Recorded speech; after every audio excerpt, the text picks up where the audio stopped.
In 2015, scientists Jonas and Tim journey to Bolivia under a mission from the Department of Defense, investigating rumors of a man that is 250 years old that could be the key to finding a boundless remedy. Following a local guide, the team makes it to a mysterious cave, where the guide tells them to wait while he carries a bucket of blood to the mystical man, who is in a cage. Tim ignores him and comes closer anyway, giving the creature the chance to attack him.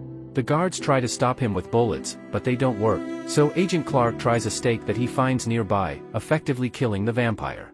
Afterward, Tim is taken to a hospital, but he instantly recovers and announces he can change the world before he spits out his own teeth. 3 years later, Agents Brad and Phil go to a state prison to offer death row inmate Anthony the chance to be a patient for a government project called Noah. Anthony is wary, but Brad convinces him by pointing out he can use his life to save others instead of wasting it in jail. In the Noah facility, Jonas is the leader of the team of scientists that are handling the project, including doctors Nicole and Daniel. Their goal is to find a cure for the avian flu, which is killing billions of people. When Daniel comes up with a theory, he takes the team to Cell 4B, a quarantined area that holds Tim and other test subjects that were recruited from death row. Since the Bolivia incident, Tim has become a vampire, and so has every subject they've given the same virus from his blood. They're immune to every disease but also extremely dangerous. Daniel points out they are all failures because of their age and their next test should be a child, and Nicole agrees for the sake of the greater good, so she asks Clark to send some agents to find an orphan. Meanwhile in Memphis, young Amy is spending some time alone reading her favorite book. When she returns to her house, she finds the police there and immediately guesses that her mother has died from an overdose. Since she has no relatives, Amy is put in foster care.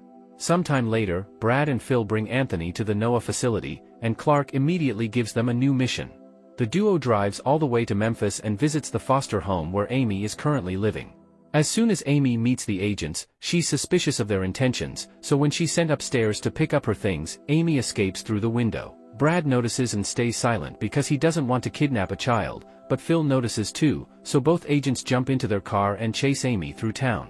They find Amy at the park, and when the girl defends herself with a kick, Phil responds by hitting her. Then he throws her in the back of the car to drive away from witnesses. A few blocks later, Brad stops the car and hits Phil, threatening with worse if he hits Amy again.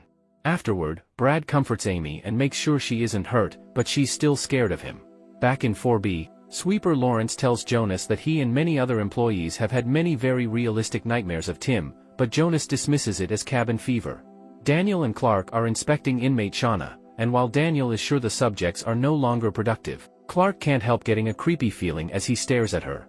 When it's feeding time, a sink is filled with blood, and Shauna approaches it to drink while keeping eye contact with Clark. Later, Nicole returns to her bedroom and finds Clark waiting. The two end up getting busy, but in the middle of it, Clark suddenly sees Shauna instead of Nicole. Back to Amy, she notices there's a carnival nearby and Brad offers to take her. Phil reminds Brad that the girl is just a mission, but Brad ignores him and has lots of fun with Amy, allowing them to bond. Suddenly Brad gets a call from his ex-wife Lila, who explains she's considering getting married again. However, she wonders if Brad wants to give their relationship another try, but the weight of their daughter's death is still too heavy and Brad hangs up. Thinking about his daughter causes Brad to make a choice and he follows Phil to the bathroom, where he sneak attacks him and leaves him unconscious. They steal a different car and after a few hours of driving, Brad takes Amy to a lake so she can say goodbye to her mother properly and deal with her grief, which Amy appreciates. When the news of Brad's escape reaches Noah, Clark is sent to find him. Meanwhile, Anthony is examined by Tim, who at first looks human but soon begins changing into his vampire form. He promises Anthony that things will get worse, but Tim will be there for him to help him go from bad to amazing. Then Tim snarls, and Anthony wakes up from the nightmare. Sometime later, Brad stops at a gas station and sees his face on the news because he's now a wanted man, thus he uses a payphone to try to warn Lila about Clark. It turns out Clark is already there, so Lila pretends she's getting a call from a patient to give him a clue. Brad understands and confesses his love before hanging up, and Lila tells Clark she hasn't heard from Brad. When he returns to the car, Brad notices a sheriff approaching and decides to turn himself in, because it'll be safer for Amy if she becomes well known. After Brad surrenders, he and Amy are taken to the police department, however Brad regrets his choice when he hears the cops are in contact with the Department of Defense. While the sheriff is turned, Amy sneaks behind the counter and grabs the handcuff keys to free Brad. At that moment, Clark and his men arrive, so Brad takes a gun from the sheriff right before the agents come inside and kill the poor guy. Brad immediately shoots back and kills a few men before going hand-to-hand against another. On their way out, the duo encounters Clark, who hesitates to shoot his best friend. Brad takes the chance to shoot a fire extinguisher, forcing Clark to step back, then he grabs Amy and steals a police car to escape. Amy notices Brad got hurt and that the agents are following them, but Brad promises it'll be okay and turns on the police sirens to speed through an intersection, causing a car accident that blocks Clark's way. A few miles later, they see there's a school bus about to leave on a class trip, so Brad pulls over and pretends Amy is a new student that forgot her papers. Amy is allowed to join the students on the bus, and she sits at the back to open the emergency exit and let Brad inside. One of the students tries to take a picture, but Brad takes the phone. Sometime later, Brad and Amy leave in another stolen car, but Brad is suffering from blood loss and pulls over right before passing out. While Clark interrogates all the kids from the bus and sends his men to search for stolen cars, one of his agents begins working on tapping Lila's phone. Meanwhile, Amy uses Brad's phone to call Lila, who guides Amy on how to check on Brad's vitals. Once they confirm the bleeding has ceased, Amy prods Brad's chest to awaken him and passes him the phone. When Brad comprehends the situation, he angrily tosses the phone away, knowing they can trace the call. At Noah, Jonas administers Anthony the injection containing the serum and implants a chip in his neck to monitor vitals and track his location in case of escape. Anthony ponders if Jonas ever envisioned experimenting on humans, to which Jonas admits he hadn't initially, but reflects on his past. His wife Elizabeth's Alzheimer's diagnosis propelled Jonas to collaborate with Tim in search of a cure. Upon uncovering evidence of the 250-year-old man, Jonas and Tim embarked on a quest for their research. Meanwhile, Amy and Brad traverse a forest to discover an old house, where Brad triggers an alarm. Lacey, a familiar face, cautiously approaches with a weapon but relents upon recognizing Brad. Clark, finding the discarded phone, orders his men to apprehend Brad on sight. At Noah, Jonas and Nicole review Anthony's test results, noting his accelerated healing. Jonas reminisces about Tim's fixation on the serum and their partnership with the Department of Defense. Despite ethical concerns, Jonas prioritized healing Elizabeth. As Amy and Lacey bond, an alarm startles Brad, revealing Lila's presence. To reach a compromise, Lacey offers to spread the story while Brad escapes with Amy, and Brad gives her the names of all the inmates he took from prison to Noah. Afterward, Lila takes care of Brad's wound and they reconcile. At the facility, Anthony's exercising when he suddenly hears loud music. He goes to investigate and enters a room that appears to be a bar where he finds Shauna and Tim, who tells him not to trust Jonas. They also try to share a glass of blood with him, and when Anthony turns it down, Shauna reaches inside his mouth to prove he's losing his teeth to let the fangs grow. When Anthony tries to leave, Tim gives him a message to pass to Jonas before he snarls to make Anthony wake up. The next time Anthony sees Jonas, he tells him about the dreams and passes Tim's message, which says, "You already changed the world, you have to wait to see how." Afterward, Jonas goes to see Elizabeth at the psychiatric hospital, but her advanced illness doesn't let her remember or understand anything. In Cell 4B, the sweepers are doing their job and Lawrence notices Simmons taunting Shauna. Lawrence tries to warn him it's dangerous, but Simmons responds by pushing him against the cage and kicking his badge inside. A terrified Lawrence has no choice but to retrieve it, and he's surprised Shauna doesn't attack when he puts his hand inside. Simmons thinks this means it's safe and tries to antagonize Shauna again, but this time Shauna grabs him through the bars and bites his neck, killing him. Meanwhile, Clark finds Lacey's contact and hits him until he confesses what he knows. The agents make it to Lacey's house in the morning, so Brad and Lacey immediately open fire. Lacey gets hurt in the process, causing Brad to accept to surrender while Lila tries to take Amy away. However, Amy hears Clark say he'll kill Brad, so she decides to come out and surrender as well. While the agents take Brad and Amy away, Clark remembers the time he met Shauna. He found some of his men trying to take advantage of her, so he beat them up and sent them away before calming Shauna down. The two of them chatted and became friends. Clark also promised her the tests wouldn't hurt. Once they reach the facility, Amy and Brad are separated. Clark then joins a meeting to analyze the footage of Simmons' death, and the scientists realize Shauna is more human than they thought because she only attacked the person that bothered her. Clark thinks this is a security issue and says they should euthanize her, which Jonas authorizes. Then Nicole is called to check on Amy, who is getting violent and doesn't let the nurses check on her. Nicole explains that Amy can be the cure for thousands of people, so Amy accepts to help only if they allow Brad to stay with her. Clark brings Brad over and the doctor explains the issue of the avian flu, thus Brad accepts to cooperate as long as it's Amy's choice. Then Brad joins Amy and discovers they've already given her the chip. Nicole also comes to inject the serum, which makes Tim sense the girl's presence. When a nurse comes to check on Amy later, Brad uses the chance to steal an injection from the cart. Afterward they both take a nap, but Brad wakes up when he finds Lawrence in the room. The sweeper tries to warn him that Tim will come after Amy, but the conversation is interrupted by two guards that quickly separate them, and Brad uses the chance to steal a flashlight from them. Later when Brad meets Anthony, he hears how he has nightmares about Tim too. Afterward Amy uses crayons to pass notes under the door that connects to Anthony's room. Anthony quickly responds and they become friends by passing notes all the time. Later in the evening, Brad hears some noises and leaves the room, noticing Lawrence taking the elevator. Brad follows him and uses the injection he stole to put him to sleep. When they make it to cell 4B, Brad opens the lock with Lawrence's eye and discovers the monstrous state of all the test subjects, feeling bad because he brought them here from jail. At that moment Jonas catches Brad red-handed and explains it's a side effect of the virus, but they're doing this to save people. Brad returns to his room, only to have a nightmare about Tim telling him to stay out of his way. Meanwhile Lila is making some calls to ask about the missing inmates, but everyone hangs up on her. Only a person at Shauna's old prison confirms that she didn't die there like the news said. The next day she meets with journalist Sierra and shares what she knows about the inmates, and Sierra promises to look into it. A few hours later at the hotel room she's sharing with Lacey, Lila gets a call from Sierra confirming there's something fishy going on and that she'll cover the story. Sometime later, Jonas notices Tim and Shauna aren't eating. It's then revealed they have meetings by appearing in each other's minds, and Tim scolds Shauna for being reckless, telling her to use her full powers to fix this. Following that advice, Shauna begins transmitting her story right into Clark's mind. Some years ago, Shauna was eager to leave her little town, and whenever she went out with friends, she would steal money from the bar to add to her hidden savings.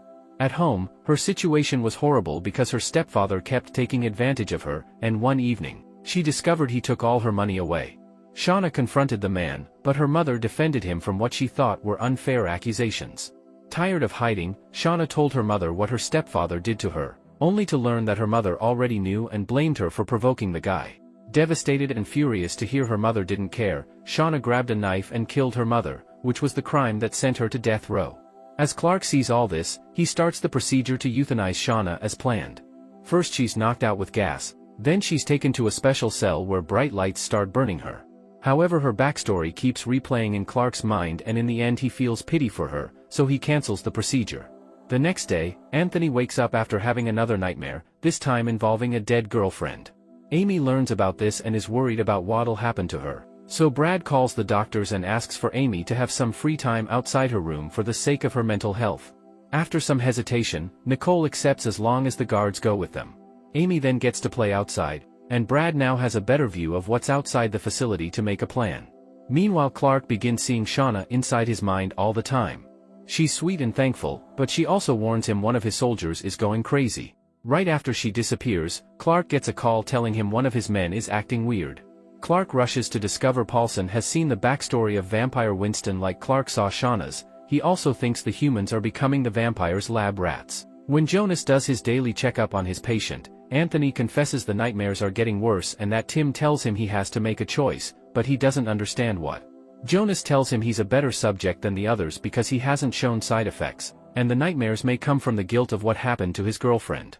After Jonas is gone, Anthony thinks about his first meeting with Rachel. She had taught him how to be a better realtor and they immediately hit it off, so they started dating. Anthony's thoughts are interrupted when he gets a note from Amy, but before he can reply, he suddenly spits some blood and discovers he's losing teeth. In the meantime, Lila and Lacey meet with Sierra, who shows them the report she's prepared about the case.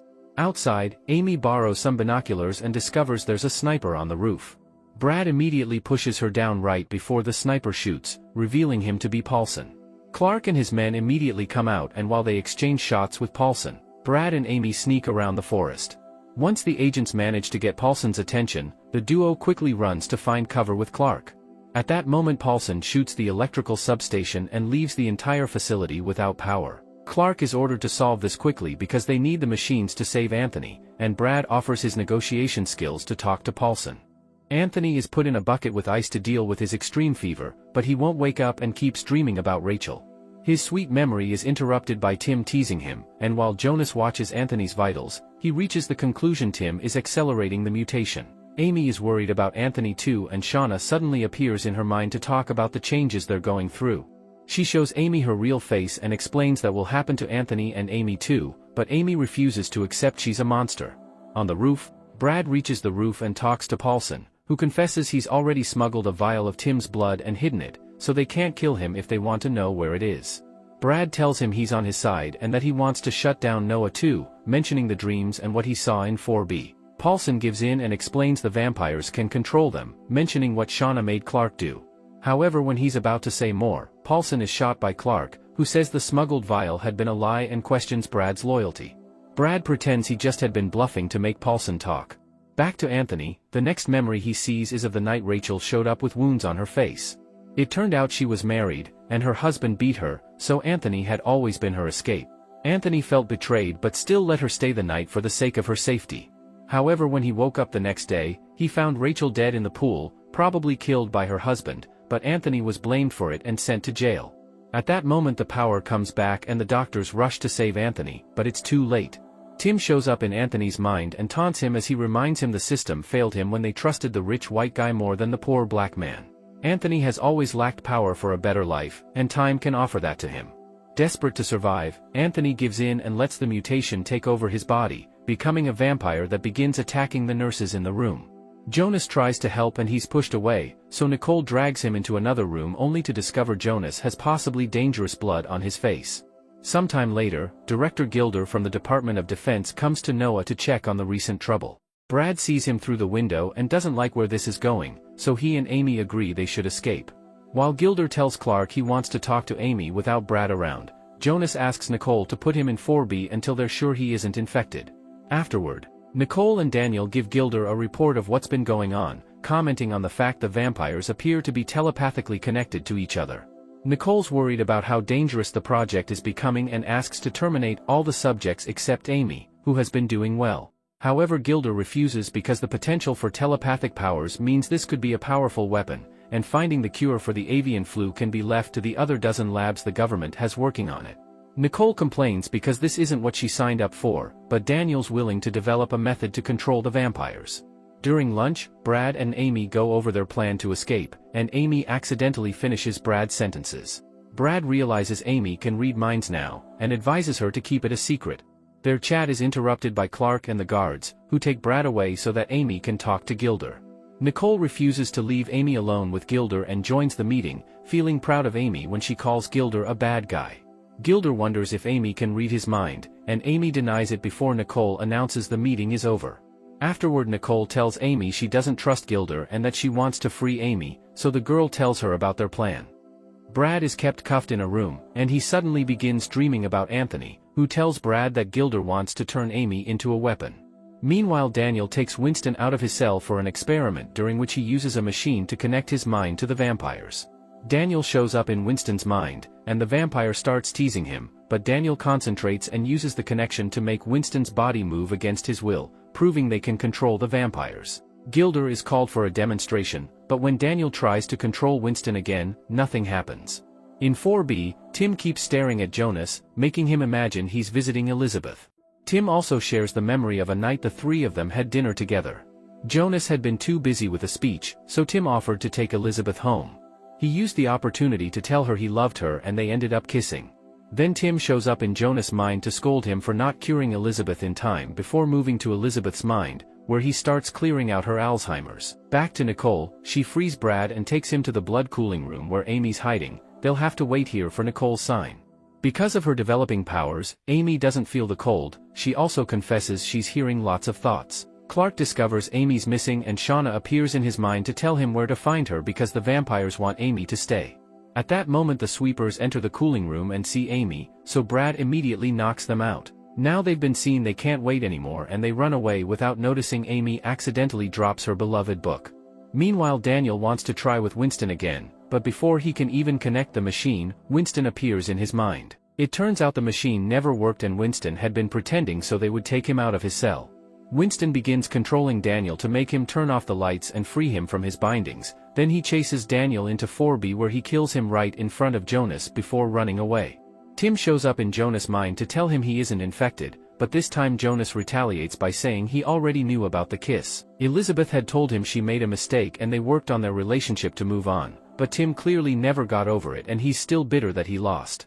Tim says he didn't lose, and Jonas demands to be freed so he can run back to his bedroom, where he finds Elizabeth waiting for him completely healed. There's a serum injection lying around, implying she's been infected as well. Brad and Amy try to escape through the emergency tunnels only to find their way blocked by Winston, who immediately jumps on Brad. When the vampire is about to kill him, Amy screams so powerfully that she pushes Winston away before passing out. When she wakes up minutes later, she's stuck in an elevator with Brad, who reminds her not to tell anybody about her powers. While Clark forces the elevator open to save them, Nicole shows Gilder Daniels' body to make him shut down the project, but he still refuses. Shauna uses the chance to contact Nicole's mind, reminding her of the time they met and how Nicole accepted to bring her movies so she could be less bored. They ended up watching the movies together, and they became friends, especially when they bonded over their semicolon tattoos that indicated they both tried to end things for themselves in the past. Meanwhile, all the agents are concentrating on tracking down Winston, so Amy reveals that she has powers and can see into Winston's mind.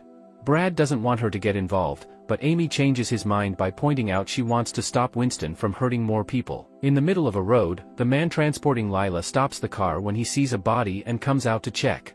Suddenly Winston jumps out to attack him, so Lila uses the chance to hide in the forest. Moments later the NOAA crew arrives to check the bodies and Brad finds Lila's wallet in the car, so he punches Clark for sending his agents to kidnap his wife. At that moment Amy gets a vision of a cabin with a lady, then begins running through the forest to find it. At the cabin, Winston is feeding on the old lady, and he gets a mind visit from Tim to scold him for being reckless. Winston doesn't care about Tim's plan, but Tim warns him that Amy isn't on their team so he must kill her if they want to survive. Winston runs away right before Lila finds the cabin, and she tries to help the lady with her wounds. When the lady wakes up a few hours later, all her scars have disappeared.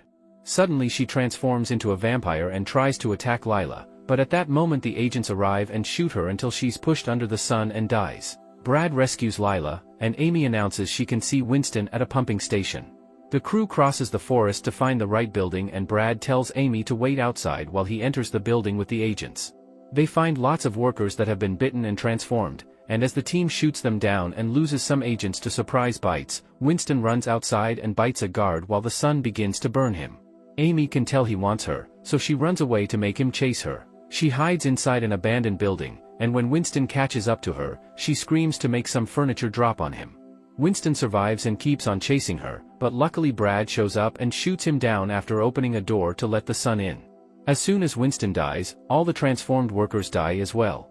Afterward, Clark admits to Brad that he was right and promises he'll help him escape when he finds an opening. Gilder shows up and makes Amy ride with him while Brad and Lila take a car, but the couple is suddenly knocked out. Back in the facility, Jonas and Elizabeth finish getting frisky, and Elizabeth confesses she had seen Tim in her dreams. Jonas is forced to explain everything, which leaves Elizabeth upset and disgusted. Afterward Jonas tells Nicole that he checked the surveillance footage and learned it was Lawrence who gave Elizabeth the virus injection because apparently Tim is controlling him.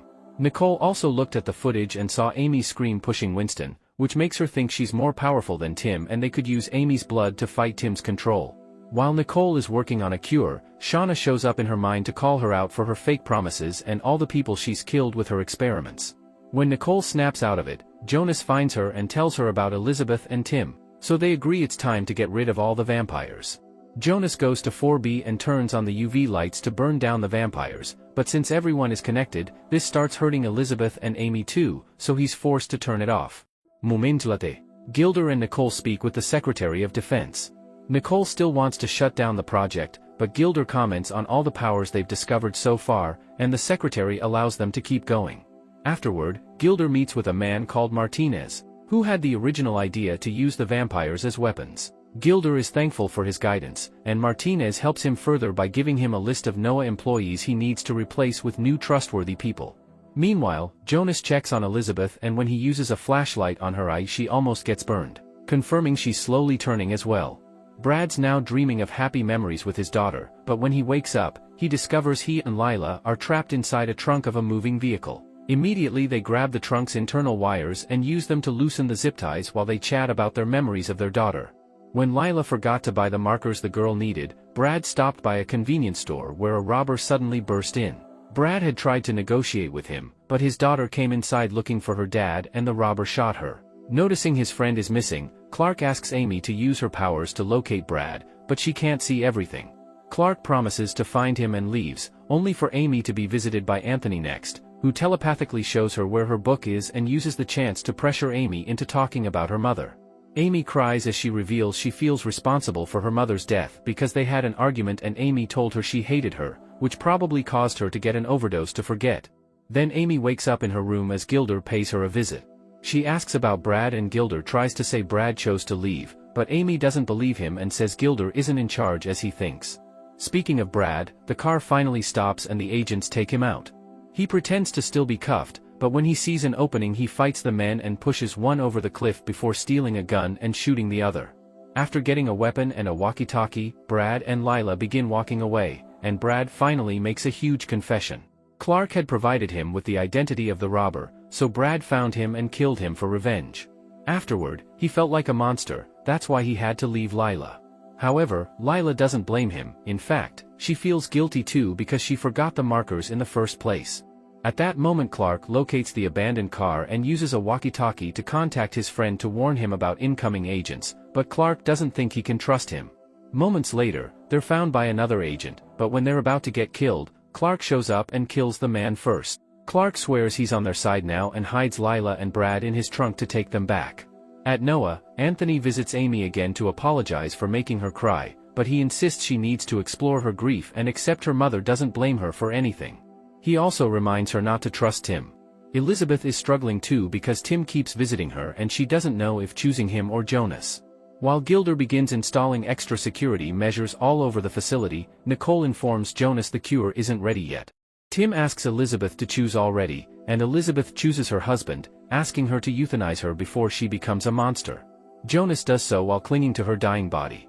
In her room, Amy practices using her powers and conjures an illusion of her house and her mother, who hugs her and promises she doesn't blame her for anything.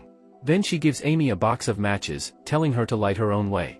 At that moment Brad and Lila arrive, but they can't wake Amy up because Tim is now appearing in her mind. While Tim tries to convince Amy to accept the change, her real body is taken to the emergency room and Gilder forbids Nicole from coming with her. After another short meeting with Martinez, Gilder gathers most of the staff and tells them the project is over, so they can go home after they have a goodbye party. Nicole and Clark agree they need to save Amy, but the lock permissions have been changed and they don't have access to the labs anymore. Moments later, Amy manages to push Tim out of her mind and wakes up tied to a bed in the 4B, where all the vampires stare at her.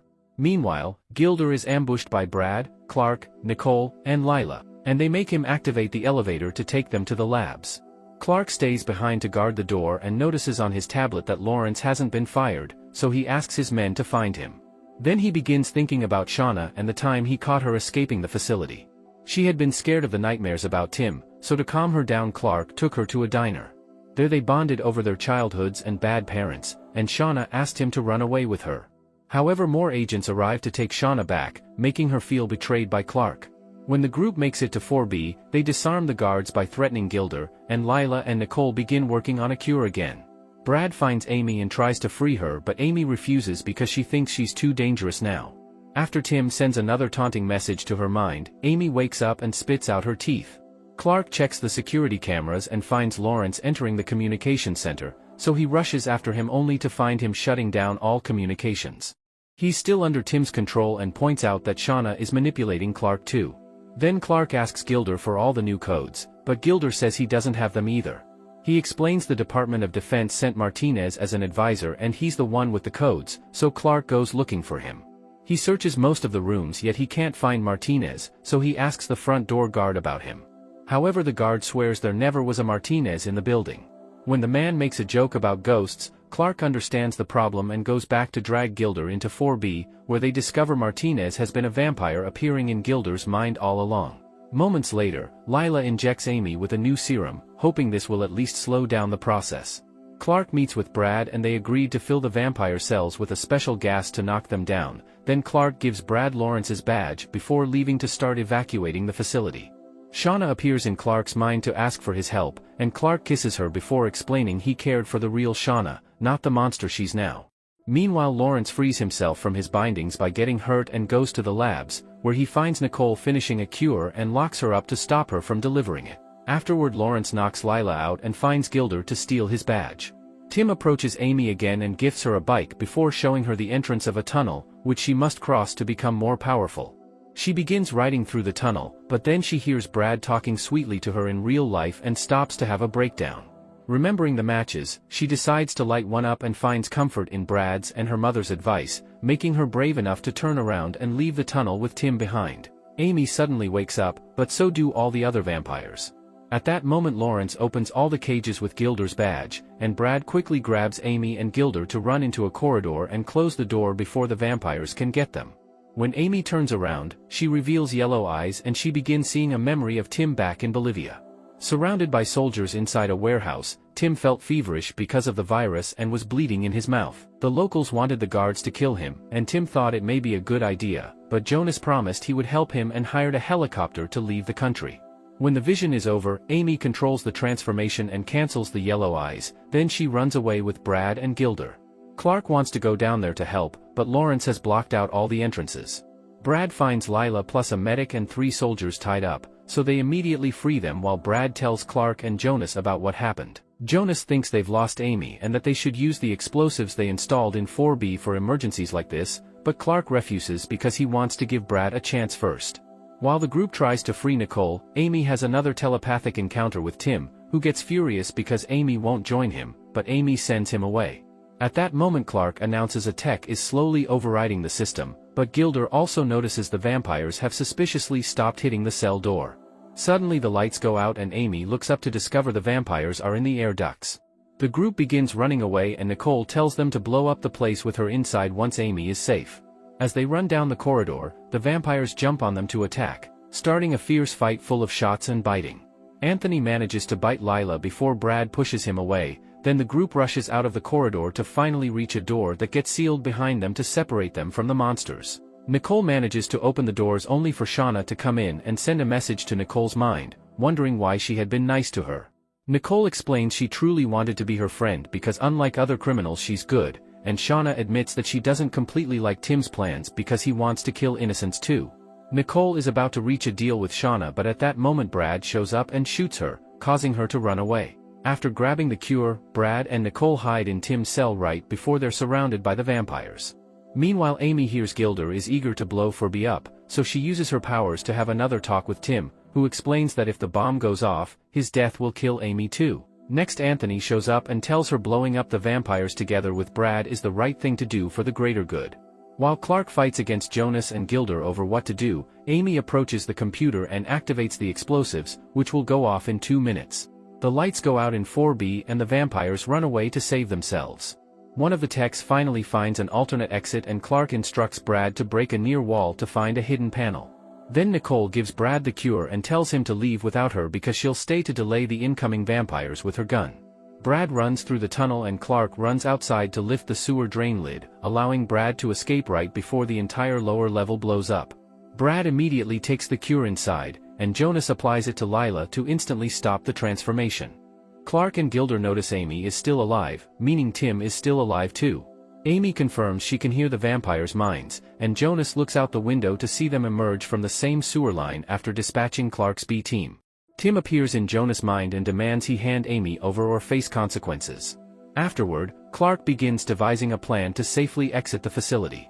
Jonas entrusts Brad with the remaining cure and reminds him to safeguard Amy, as Tim fears her and believes she'll eventually become strong enough to oppose him. As agents engage in a firefight with the vampires to hold them off, Brad seizes the opportunity to flee with Lila and Amy. Amidst the chaos, Clark is incapacitated, and Shauna offers to turn him into a vampire. Meanwhile, Tim confronts Amy but retreats when she demonstrates her powers.